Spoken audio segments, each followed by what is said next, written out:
Welcome to this first podcast of the Holy Week series, All Shall Be Well, in which we draw upon the writings of 14th century mystic Julian of Norwich as we follow the journey of Jesus through his passion, his death and resurrection.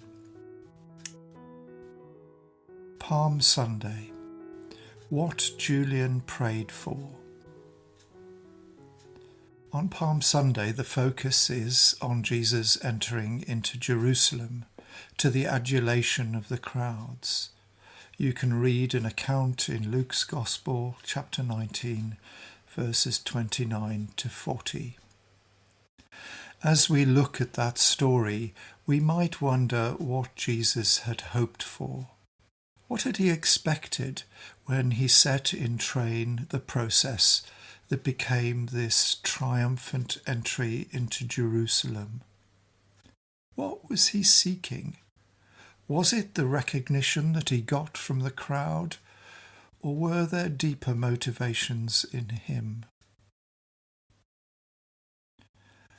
What motivates us in our actions is significant.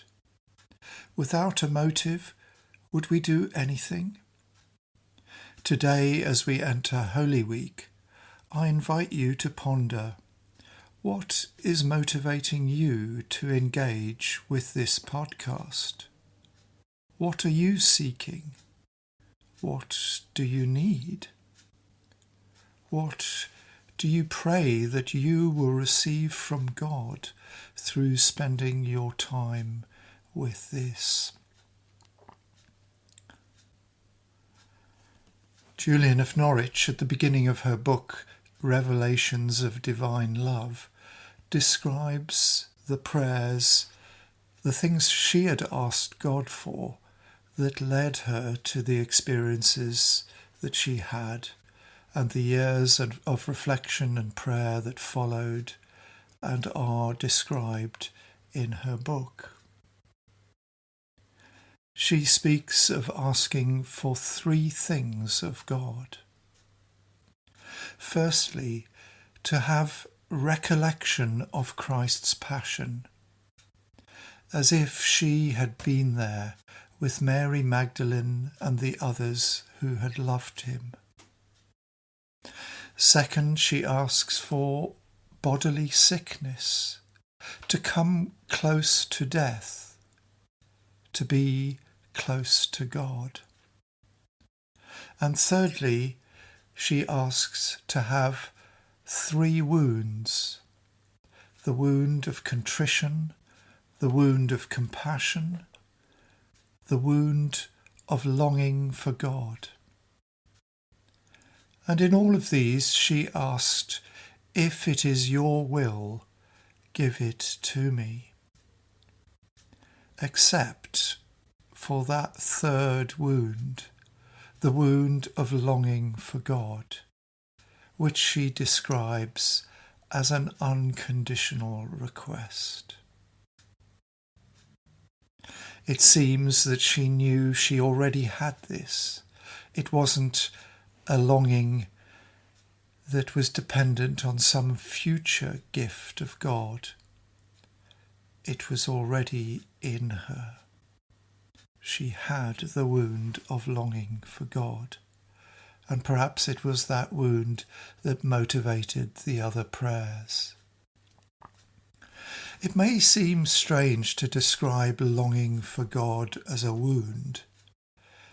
It may not be a common way these days of describing aching love, but perhaps it's one that needs encouragement in our age. After all, we long for something that is absent or yet to be received.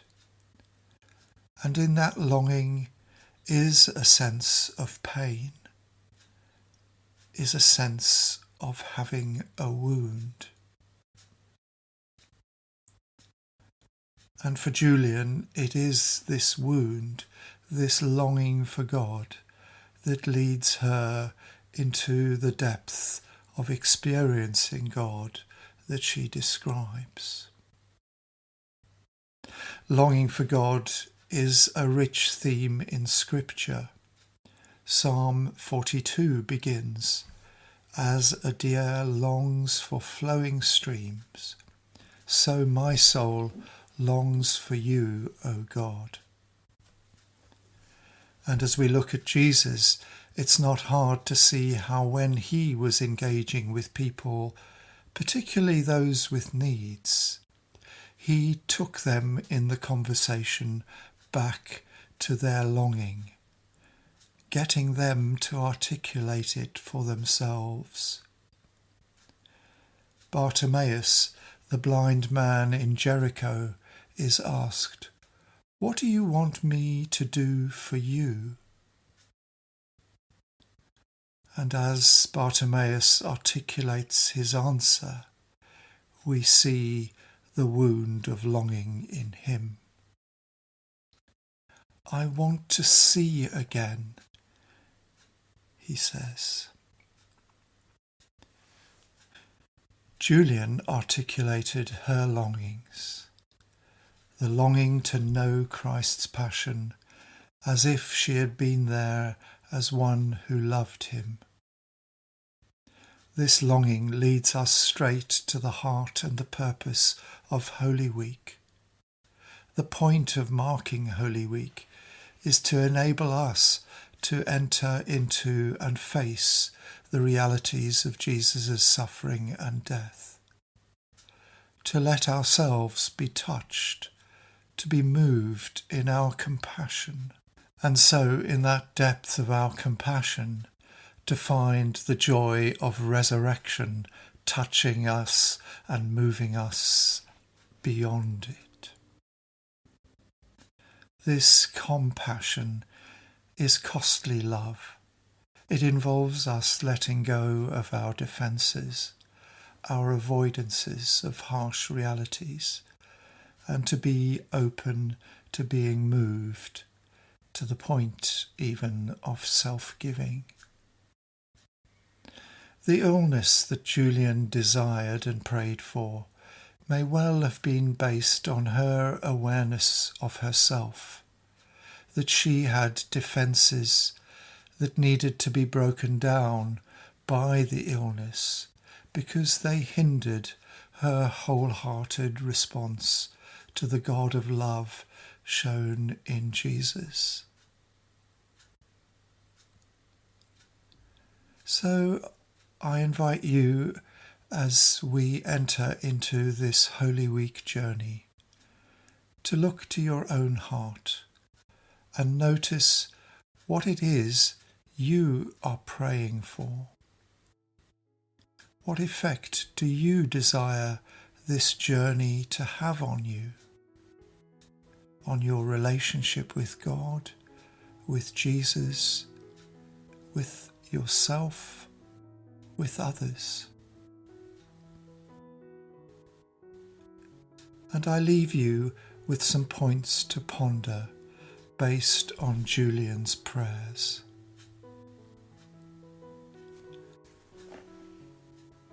Sit with your longing for God.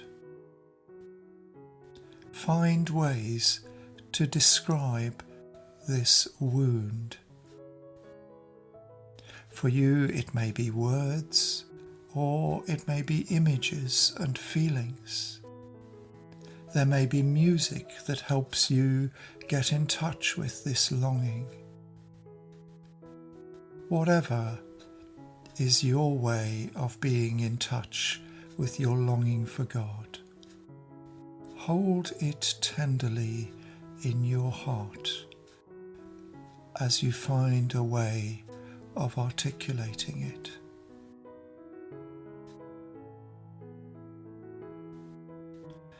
Thinking of Jesus' journey in Holy Week, the injustice, abuse, suffering and death that he endured, notice the way in yourself where you find a sense of desiring to be compassionate with him, the desire in you to be alongside him in his journey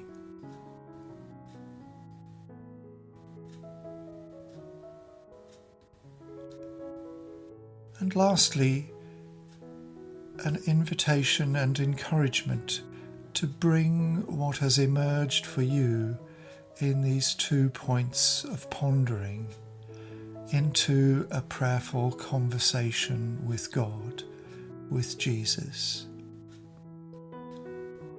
expressing what has emerged and not holding back from asking for God's grace to be given to you, that God's grace might meet you in your desires for this Holy Week.